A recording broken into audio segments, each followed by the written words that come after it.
En mai 2020, j'ai accepté l'œuvre de Dieu Tout-Puissant dans les derniers jours. J'ai cherché avec enthousiasme et accompli activement mes devoirs.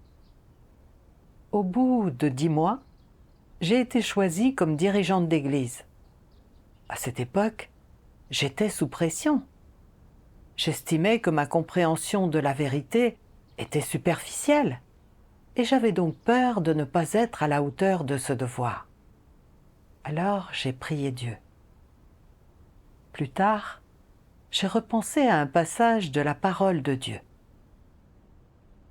Tu dois être convaincu que tout est entre les mains de Dieu et que les humains ne font que coopérer avec lui. Si ton cœur est sincère, Dieu le verra et il t'ouvrira tous les chemins, aplanissant toutes les difficultés. Telle est la conviction que tu dois avoir. Par conséquent, vous n'avez à vous inquiéter de rien pendant que vous accomplissez votre devoir. Tant que tu utilises toutes tes forces et que tu y mets tout ton cœur, Dieu ne te rendra pas les choses difficiles et ne te forcera pas à faire ce dont tu n'es pas capable. Cette parole de Dieu m'a donné la foi et j'ai compris que Dieu voyait dans le cœur des gens. Tant que j'accorderai vraiment de la considération à la volonté de Dieu et que je ferai de mon mieux, Dieu me guiderait. Sachant cela, je ne me suis plus sentie contrainte et je me suis consacrée à mon devoir. Par la suite, l'Église a eu un besoin urgent de former 2 diacres d'évangélisation. J'ai trouvé que le calibre de frère Kevin était bon. Il était très actif dans les réunions et comprenait les principes de la diffusion de l'Évangile. Il y avait aussi sœur Janelle, qui était active dans ses devoirs et qui produisait des résultats. Comparés aux autres, ils me semblaient tous les 2 convenir à ce devoir, et mon dirigeant était d'accord avec moi. Alors j'ai fait d'eux des diacres d'évangélisation. Au bout d'un certain temps, ils s'étaient familiarisés avec la fonction. Alors je leur ai permis d'accomplir leur devoir de manière autonome et j'ai mis toute mon énergie dans le travail d'abreuvement. Au bout de quelques semaines, j'ai découvert que certaines personnes qui venaient de recevoir l'Évangile quittaient le groupe de réunion et que certaines personnes qui prêchaient l'Évangile rencontraient des difficultés qu'elles ne pouvaient pas résoudre dans leur devoir. En voyant tous ces problèmes dans le travail d'évangélisation, je me suis demandé, ces 2 diacres d'évangélisation font-ils un travail concret? Je suis donc allée enquêter sur leur travail en détail. J'ai constaté qu'ils ne faisaient qu'arranger les choses, mais ne faisaient pas le travail eux-mêmes, qu'ils n'effectuaient pas de travail de suivi et que, lors des réunions, ils ne résolvaient pas les problèmes pratiques, mais se contentaient d'adresser des rappels aux autres frères et sœurs et de les exhorter à accomplir correctement leurs devoirs. Cela avait pour conséquence que les problèmes des frères et sœurs n'étaient pas résolus. Ayant appris ces circonstances, j'ai été très déçue. Je me suis dit, en tant que diacre d'église, n'est-ce pas négligent de leur part de ne pas résoudre les problèmes pratiques? J'ai également découvert que frère Kevin ne faisait pas un travail correct, mais jouait à des jeux. Quant à sœur Janelle, elle avait été plutôt paresseuse et irresponsable dans ses devoirs pendant cette période. Au départ, j'ai voulu échanger avec eux et signaler les problèmes dans leurs devoirs.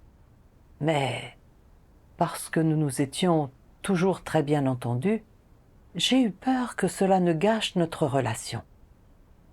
Si je signalais leurs problèmes, que penseraient-ils de moi? Se diraient-ils que je ne voyais pas leurs efforts que je me focalisais uniquement sur leurs lacunes et que je n'avais pas un cœur aimant. J'espérais que les frères et sœurs me voyaient comme une bonne personne, quelqu'un de compréhensif et de prévenant. Je ne voulais pas ruiner ma réputation à cause de cet incident. Si les deux diacres ne pouvaient pas l'accepter, devenaient négatifs et récalcitrants dans leurs devoirs, mes frères et sœurs ne penseraient-ils pas que j'étais inapte à un travail de dirigeante? Que j'étais une mauvaise dirigeante? Si mon dirigeant l'apprenait, je serais peut-être traitée. Cependant, je me disais que puisque j'étais en charge du travail de l'Église, il était de ma responsabilité de signaler leurs problèmes, afin qu'ils puissent réfléchir et acquérir des connaissances.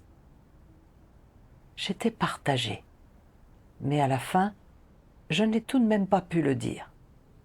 Au lieu de cela, je leur ai envoyé des paroles de Dieu, d'encouragement et de réconfort. Et j'ai gentiment échangé avec eux sur la façon de bien accomplir son devoir. Après coup, je me suis sentie très coupable. J'ai eu le sentiment d'être malhonnête et sournoise. Une nuit, je n'arrivais pas à dormir, car je n'arrêtais pas de penser l'inefficacité du travail d'évangélisation. J'en suis directement responsable. J'ai vu que 2 diacres d'évangélisation étaient irresponsables dans leurs devoirs, ne résolvaient pas les problèmes pratiques et rendaient leurs frères et sœurs inefficaces dans leurs devoirs. Certains frères et sœurs sont tombés dans un état négatif et certains nouveaux venus ont quitté le groupe de réunion. Mais je n'ai pas signalé les problèmes de ces 2 diacres. Je ressentais une grande culpabilité dans mon cœur et je ne savais pas quoi faire. Alors, j'ai sincèrement prié Dieu, cherchant son illumination et lui demandant de me guider pour résoudre ce problème. Après avoir prié, j'ai regardé une vidéo de témoignage d'expérience qui contenait des paroles de Dieu, lesquelles m'ont beaucoup inspirée. Dieu Tout-Puissant dit : la conscience et la raison doivent l'une et l'autre être des composantes de l'humanité d'une personne. Elles sont les plus fondamentales et les plus importantes. Quel genre de personne manque de conscience et n'a pas la raison d'une humanité normale? D'une manière générale, c'est une personne qui manque d'humanité, dont l'humanité est extrêmement mauvaise. En allant plus en détail, quelle manifestation d'humanité perdue cette personne présente-t-elle? Essayez d'analyser les caractéristiques que l'on retrouve chez de telles personnes et les manifestations spécifiques qu'elles présentent. Elles sont égoïstes et méprisables. Les personnes égoïstes et méprisables sont superficielles dans leurs actions et se tiennent à l'écart de tout ce qui ne les concerne pas personnellement. Elles ne tiennent pas compte des intérêts de la maison de Dieu, ni de la volonté de Dieu. Elles n'assument aucun fardeau pour témoigner en faveur de Dieu ou pour accomplir leurs devoirs, et n'ont aucun sens des responsabilités. Il y a des gens qui n'assument aucune responsabilité, quel que soit le devoir qu'ils accomplissent. Ils ne signalent pas non plus rapidement les problèmes qu'ils découvrent à leurs supérieurs. Quand ils voient des gens être indiscrets et perturbateurs, ils ferment les yeux. Quand ils voient des gens méchants commettre le mal, ils n'essaient pas de les arrêter. Ils n'accordent pas la moindre considération aux intérêts de la maison de Dieu, ni à ce que sont leurs devoirs et leurs responsabilités. Lorsqu'ils accomplissent leurs devoirs, les gens comme ça ne font pas de vrai travail. Ce sont des bénis-oui-oui, avides de confort. Ils ne parlent et n'agissent que pour leur vanité, leur image, leur statut et leurs intérêts, et s'assurent de consacrer leur temps et leurs efforts à tout ce qui leur est profitable. J'ai lu les paroles de Dieu et je me suis sentie très triste. Avant, j'avais toujours pensé que j'étais d'une bonne humanité, que j'avais patiemment aidé mes frères et sœurs, et qu'en agissant, je prenais toujours en considération les sentiments des autres et me souciais de ne pas les blesser. Je pensais que je respectais la volonté de Dieu et que j'étais une bonne personne. Or, quand j'avais vu que les 2 diacres étaient irresponsables dans leurs devoirs et retardaient le travail de l'Église, je n'avais pas sauvegardé les intérêts de l'Église et je n'avais pas signalé leurs problèmes. Au lieu de cela, je les avais encouragés, parce que je craignais que le fait de souligner leurs problèmes ne détruise notre relation. Je craignais aussi que mon dirigeant me critique si je les rendais négatifs, et que mes frères et sœurs aient une mauvaise image de moi. Pour mon image, mon statut et mes intérêts personnels, j'avais préféré retarder le travail de l'Église. Ce n'était pas du tout respectueux de la volonté de Dieu, et je n'étais pas une bonne personne. En fait, les personnes ayant une bonne humanité sont des personnes honnêtes, capables de pratiquer la vérité et de protéger les intérêts de l'Église. Et lorsqu'elles voient les problèmes des autres, elles ont le courage d'échanger et d'exposer les autres en les aidant à changer. Elles traitent leurs frères et sœurs avec un cœur sincère. Or, quand j'avais constaté les problèmes chez les diacres, je n'avais rien dit. Je ne les avais pas signalés et j'avais préféré laisser le travail de l'Église en pâtir pour sauvegarder mes intérêts personnels. J'avais une très mauvaise humanité. J'ai eu honte de mon manque de conscience et d'humanité normale. Par la suite, j'ai regardé une vidéo de lecture des paroles de Dieu et j'ai gagné une meilleure compréhension de moi-même. Dieu Tout-Puissant dit : certains dirigeants d'Église, voyant leurs frères et sœurs accomplir leurs devoirs négligemment et distraitement, ne les réprimandent pas alors qu'ils devraient le faire. Quand ils voient quelque chose qui, manifestement, nuit aux intérêts de la maison de Dieu, ils ferment les yeux et ne posent pas de questions pour ne pas faire la moindre offense aux autres. En fait, ils ne tiennent pas réellement compte des points faibles des autres.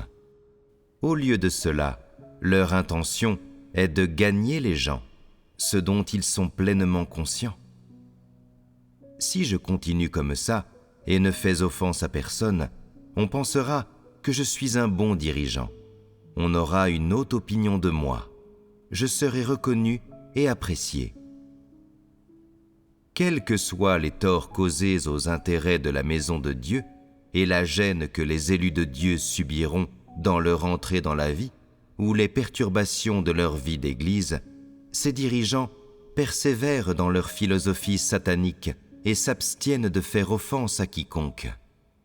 Il n'y a jamais dans leur cœur un sentiment de culpabilité. Quand ils voient quelqu'un causer des perturbations et des troubles, au mieux, ils feront incidemment mention de ce problème avant de tourner définitivement la page. Ils n'échangent pas sur la vérité et ne relèvent pas non plus l'essence du problème de cette personne et analysent encore moins son état. Ils ne communiquent jamais sur ce qu'est la volonté de Dieu.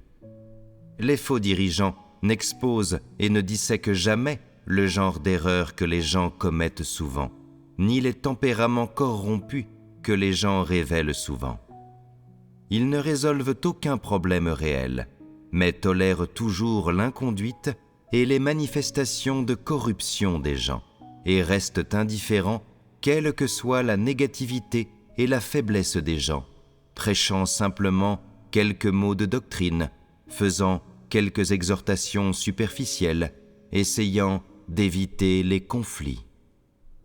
En conséquence, les élus de Dieu ne réfléchissent pas et n'essaient pas de se connaître eux-mêmes. Ils n'obtiennent aucune résolution face aux manifestations de divers types de corruption et vivent au milieu de mots, de phrases, de notions et d'imaginations sans aucune entrée dans la vie. Ils ont même au fond d'eux cette croyance. Notre dirigeant a encore plus de compréhension pour nos faiblesses que Dieu. Notre stature est peut-être trop petite pour être à la hauteur des exigences de Dieu, mais nous n'avons qu'à satisfaire aux exigences de notre dirigeant. En obéissant à notre dirigeant, nous obéissons à Dieu. Si un jour le supérieur remplace notre dirigeant, alors nous nous ferons entendre. Pour garder notre dirigeant et empêcher qu'il soit remplacé par le supérieur, nous négocierons avec le supérieur et le forcerons à accepter nos demandes. C'est ainsi que nous ferons ce qu'il faut pour notre dirigeant. Lorsque les gens ont de telles pensées dans leur cœur, lorsqu'ils ont une telle relation avec leur dirigeant, et qu'au fond d'eux-mêmes, ils ressentent de la dépendance, de l'admiration et de la vénération envers lui, alors ils en viennent à avoir une foi toujours plus grande dans ce dirigeant. Ce sont les paroles du dirigeant qu'ils veulent entendre, et ils arrêtent de chercher la vérité dans les paroles de Dieu. Un tel dirigeant a presque pris la place de Dieu dans le cœur des gens. Si un dirigeant est disposé à entretenir une telle relation avec les élus de Dieu, s'il en retire un sentiment de plaisir dans son cœur et croit que les élus de Dieu doivent le traiter ainsi, alors il n'y a aucune différence entre lui et Paul, et il a déjà emprunté le chemin des antéchrists. Les antéchrists ne font pas de vrai travail, ils n'échangent pas sur la vérité et ne résolvent pas les problèmes. Ils ne guident pas les gens pour qu'ils mangent et boivent les paroles de Dieu et entrent dans la réalité de la vérité. Ils ne travaillent que pour le statut et la renommée.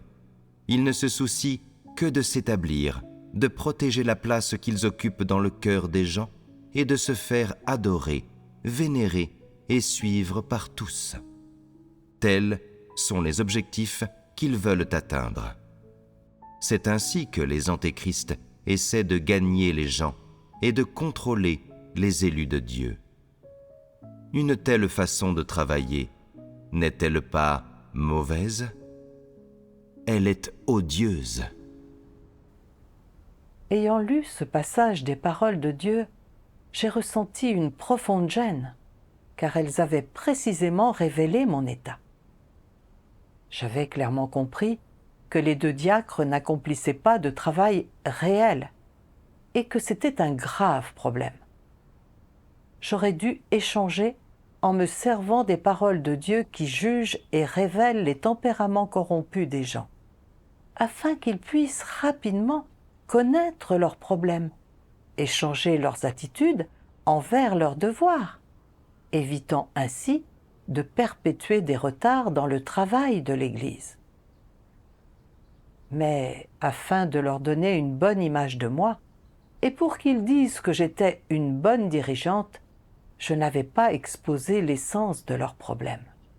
J'avais juste utilisé les paroles réconfortantes de Dieu pour les encourager, si bien que leurs problèmes n'avaient pas été résolus en temps opportun.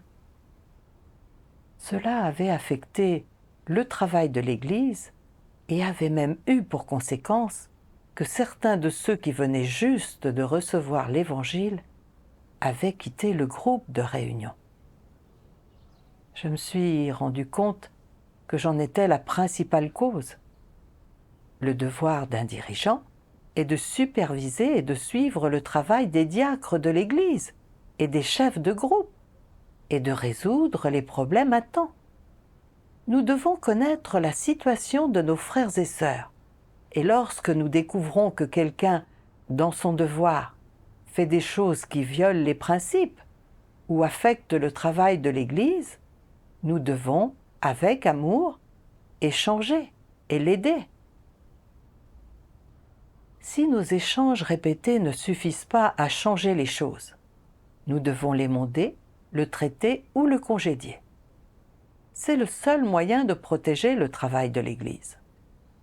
En tant que dirigeante d'Église, je n'avais pas du tout été responsable dans mon devoir et je n'avais pas agi comme une dirigeante. En quoi étais-je différente de ces faux dirigeants qui n'accomplissaient aucun travail réel ?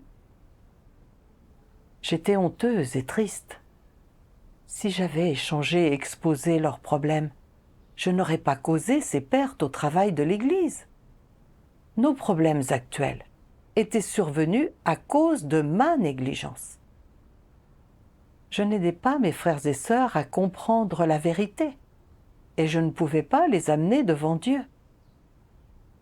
J'avais toujours voulu qu'ils m'approuvent et me défendent, de manière à ce qu'ils aient une bonne image de moi dans leur cœur, et que j'aie un statut élevé. J'empruntais le chemin de résistance à Dieu des antéchrists. Sans le jugement et le châtiment de la parole de Dieu, je ne sais pas quels autres méfaits j'aurais pu également commettre. Une fois que j'ai reconnu cela, j'ai regretté mes actions et j'ai alors prié Dieu sincèrement. Ô Dieu, je ne m'étais pas rendu compte que mon égoïsme causerait un tel dommage au travail de l'Église et mettrait en danger la vie de mes frères et sœurs. Je suis indigne d'un travail aussi important. Ô Dieu, je souhaite me repentir. Guide-moi dans la réflexion pour que je me connaisse moi-même. Je ne veux pas refaire les mêmes erreurs. Après que j'ai prié, mon état s'est quelque peu amélioré, mais je me sentais toujours très coupable. J'avais le sentiment d'être une pécheresse, comme si tout ce que je faisais représentait Satan, que je ne pouvais pas être sauvée et qu'il n'y avait aucun espoir pour moi. À ce moment-là, une sœur a envoyé un passage des paroles de Dieu dans la discussion du groupe. La parole de Dieu dit : on peut dire que c'est Dieu qui t'éprouve à travers tes nombreuses expériences d'échecs, de faiblesse et de périodes de négativité, car tout vient de Dieu. Toutes les choses et tous les événements sont entre ses mains. Que tu échoues ou non, que tu sois faible et trébuches, tout repose sur Dieu et est à sa portée. Du point de vue de Dieu, c'est une épreuve pour toi. Et si tu ne peux pas le reconnaître, cela deviendra une tentation. Il y a deux genres d'états que les gens devraient reconnaître. L'un vient du Saint-Esprit, et la source probable de l'autre est Satan. Dans le premier état, c'est le Saint-Esprit qui t'illumine et te permet de te connaître, de te détester, d'éprouver du regret vis-à-vis de toi-même et d'avoir un véritable amour pour Dieu, d'avoir à cœur de le satisfaire. Dans l'autre état, tu te connais toi-même, mais tu es négatif et faible. On peut dire que cet état est l'épurement de Dieu. On pourrait aussi dire que c'est la tentation de Satan. Si tu reconnais que c'est le salut de Dieu envers toi et perçois que tu lui es incroyablement redevable, et si à partir de ce moment tu essaies de lui rendre ta gratitude et de ne plus tomber dans une telle dépravation, si tu fais des efforts pour manger et boire ses paroles, si tu considères toujours que tu es déficient, et si le désir habite ton cœur, alors c'est l'épreuve de Dieu. Après que la souffrance est terminée et que tu continues d'avancer, Dieu continuera à te guider, à t'illuminer, à t'éclairer et à te nourrir. Mais si tu ne le reconnais pas, et si tu es négatif, t'abandonnant simplement au désespoir, Si tu penses de cette façon, alors tu auras subi la tentation de Satan. Après avoir lu ce passage des paroles de Dieu, je me suis sentie réconfortée. Et j'avais aussi un chemin à pratiquer. Auparavant, quand j'avais lu les dures paroles de Dieu dans lesquelles mon tempérament corrompu était révélé, j'avais eu l'impression d'être condamnée et de n'avoir aucun espoir d'être sauvée, si bien que j'étais devenue négative et faible. Mais quand j'ai lu ce passage des paroles de Dieu, j'ai compris sa volonté. Quand les gens ne défendent pas les intérêts de l'Église dans leurs devoirs et sont exposés et traités, il est normal qu'ils se sentent négatifs et faibles. Si je pouvais chercher la vérité dans mon échec et réfléchir sur moi-même, c'était pour moi l'occasion d'en tirer une leçon. Mais si je devenais négative, que je me retirais, que je cédais au désespoir ou m'abandonnais moi-même, je tomberais dans le piège de Satan et succomberais à la tentation. Les paroles de jugement de Dieu et la révélation servent à purifier et sauver les gens. Dieu voulait que je me connaisse, que j'apprenne de mes échecs et que je ne sois pas contrôlée par des tempéraments sataniques. C'était une bonne chose. C'était une opportunité pour que ma vie en soit grandie. En le reconnaissant, j'ai cessé de me sentir négative et de mal comprendre Dieu. J'étais prête à accomplir mon devoir selon la parole et les principes de Dieu. Je ne protégerai plus ma renommée, ma réputation et mon statut. Plus tard, j'ai lu ces paroles de Dieu. Vous devez savoir que Dieu aime ceux qui sont honnêtes. En substance, Dieu est fidèle, et ainsi ses paroles sont toujours fiables. Ses actions, en plus, sont irréprochables et incontestables, ce qui explique pourquoi Dieu aime ceux qui sont absolument honnêtes avec lui.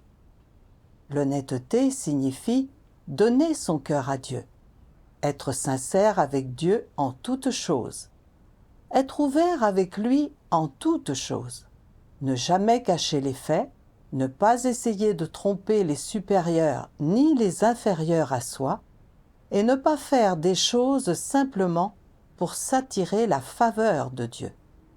Bref, être honnête, c'est être pur dans ses actions et ses paroles, et ne tromper ni Dieu, ni l'homme. Ne fais pas toujours les choses pour toi-même. Ne considère pas constamment tes propres intérêts. Ne prête aucune considération aux intérêts de l'homme et ne pense pas à ta propre fierté, à ta propre réputation, ni à ton propre statut. Tu dois d'abord penser aux intérêts de la maison de Dieu et en faire ta première priorité. Tu dois être attentif à la volonté de Dieu et commencer par réfléchir si, oui ou non, tu as été impur dans l'accomplissement de ton devoir, si tu as été loyal, assumé tes responsabilités et fait tout ton possible, et si, oui ou non, tu as songé à ton devoir et au travail de l'Église. Tu dois prendre en considération ces choses-là. Grâce à cette parole de Dieu, j'ai compris que Dieu détestait les trompeurs et aimait les gens honnêtes. Les gens honnêtes sont capables de protéger les intérêts de l'Église, d'assumer la responsabilité de la vie de leurs frères et sœurs et de bien s'acquitter de leurs devoirs. Je devais mettre de côté ma fierté et mon statut, faire passer en premier les intérêts de l'Église et pratiquer la vérité en échangeant et en exposant les deux diacres, pour leur permettre de prendre conscience de la gravité de leurs problèmes, de se repentir sincèrement et de recommencer à agir de manière responsable. S'ils ne pouvaient toujours pas changer, après mon échange, j'avais la responsabilité de les renvoyer et de protéger le travail de l'Église. Plus tard, j'ai trouvé quelques paroles de Dieu et j'ai d'abord échangé avec frère Kevin pour lui faire savoir que les mauvaises tendances sociales étaient des tentations de Satan et qu'il devait abandonner ses inclinations charnelles et se consacrer à son devoir, que seul cela serait conforme à la volonté de Dieu. Ensuite, j'ai échangé avec sœur Janelle. J'ai souligné son manque d'empressement et de responsabilité dans ses devoirs, et je lui ai demandé d'être attentive à la volonté de Dieu. Après mon échange, ils étaient tous les deux disposés à changer leur attitude vis-à-vis de leurs devoirs. Par la suite, frère Kevin a réalisé des changements. Lorsqu'il était à nouveau tenté, il pouvait consciemment renoncer à sa propre chair. Sœur Janelle a également su être plus proactive dans son devoir. Quand j'ai vu ce résultat, je me suis reproché de ne pas avoir signalé leurs problèmes plus tôt. J'ai aussi constaté que la parole de Dieu ne rendait pas les gens négatifs et que ceux qui pouvaient accepter la vérité étaient capables de se connaître, de se repentir vraiment et de mieux accomplir leurs devoirs.